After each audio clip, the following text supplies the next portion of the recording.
Assalamualaikum dan salam sejahtera semua. Okey, ini adalah topik pembelajaran kita pada hari ini, iaitu pengertian sejarah. Okey, jadi sebelum kita masuk topik kita hari ini, cikgu mau tanya, kamu tahu apa maksud sejarah? Okey, sejarah adalah perkara yang sudah terjadi, yang pernah berlaku, benar-benar berlaku pada masa yang lalu. Okey, masa lalu tu macam mana kita mau kategorikan benda tu masa lalu? Masa lalu ialah masa yang kita tak boleh pergi balik. Contohnya semalam. Kita boleh pergi balik kan semalam? Tak boleh kan? Contoh semalam, kemarin, minggu lepas. Okey, jadi apa-apa yang berlaku pada masa lalu tu kita kategorikan sebagai sejarah. Okey, jadi dalam topik hari ini, di bawah pengertian sejarah ni, kita akan ada dua objektif pembelajaran. Okey, jadi objektif ni kamu kena capai. Yang pertama, kamu dapat menyatakan apakah pengertian sejarah. Yang kedua, kamu dapat menyatakan kepentingan mempelajari sejarah. Okey, jadi kita tengok yang pertama, objektif kita yang pertama. Kita pergi topik yang tu dulu. Okey, kamu tahu ini siapa? Okey, ini adalah Herodotus. Siapa Herodotus? Herodotus ni adalah sejarawan yang sangat terkenal pada zaman dahulu. Jadi, menurut Herodotus, sejarah ni adalah penceritaan tentang tindakan manusia dan sebab-sebab dorang lakukannya. Kenapa manusia buat macam tu? Mesti ada sebab. Okey, itu Herodotus. Jadi, menurut Herodotus, apa dia? Sejarah merupakan penceritaan tentang tindakan manusia dan sebab-sebab mereka melakukannya. Okey, itu Herodotus. Okey, sekarang kita tengok pula sejarawan Islam. Okey, pernah dengar nama dia? Ni. Okey. Ibnu Khaldun. Ibnu Khaldun ni adalah sejarawan Islam. Okey. So, menurut Ibnu Khaldun, sejarah pula membicarakan tentang peradaban manusia dan perubahan yang berlaku. Okey? Itu menurut Ibnu Khaldun. Okey, peradaban tu apa? Siapa tahu apa maksud peradaban? Okey, peradaban bermaksud kemajuan sosial dan kebudayaan dalam sesuatu bangsa. Okey, faham? Okey, itu menurut Ibnu Khaldun. Sekarang kita tengok sejarawan yang ketiga pula. Okey, ini adalah sejarawan barat, E.H. Carr. Okey, jadi menurut beliau ni, sejarah ialah satu proses interaksi antara masa kini dengan masa lampau. Okey? Faham?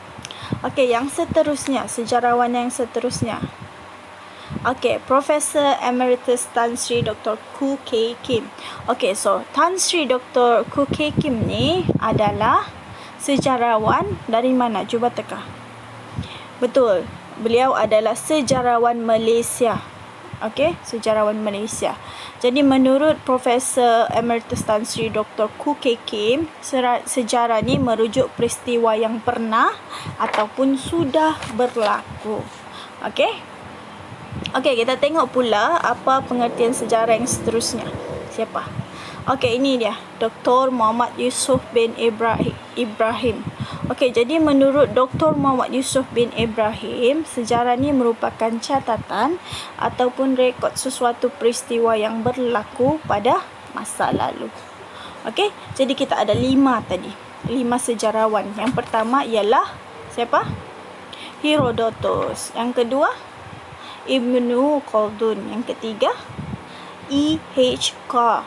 Yang keempat, Profesor Emeritus Tan Sri Dr. Khoo Kay Kim. Dan yang terakhir ialah beliau, Dr. Muhammad Yusof bin Ibrahim. Jadi kita sudah belajar apa pengertian sejarah kan? Kalau kamu tidak ingat, ulang semula video ni, okey? Kalau tidak faham pun ulang semula video ni. Okey, jadi sekarang kita tengok pula kenapa kita kena belajar sejarah. Kamu rasa kenapa kita kena belajar sejarah? Apa kepentingan kita mempelajari sejarah? Siapa tahu? Betul, banyak kepentingan yang kita belajar. Kalau kita tak belajar, kita akan lupa sejarah kan? Kalau bukan kita yang ingat sejarah ni, siapa lagi mau ingat kan? Okey, jadi ini adalah kepentingan kita mempelajari sejarah. Yang pertama, untuk mudah memahami peristiwa sejarah yang berlaku di masa lalu.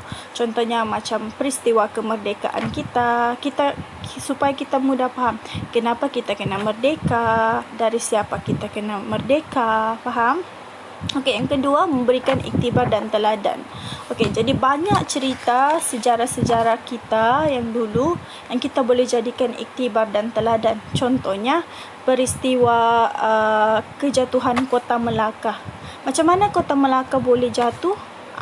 Dia sebab ada pengkhianat. Jadi, bila kita belajar sejarah ni, kita akan ambil pengajaran supaya sentiasa berhati-hati, jangan mengkhianati negara sendiri. Okey, faham? Okey, jadi itu adalah topik kita hari ini. Yang pertama, kita sudah belajar mengenai pengertian sejarah. Yang kedua ialah kenapa kita kena mempelajari sejarah. Okey, itu sahaja untuk hari ini.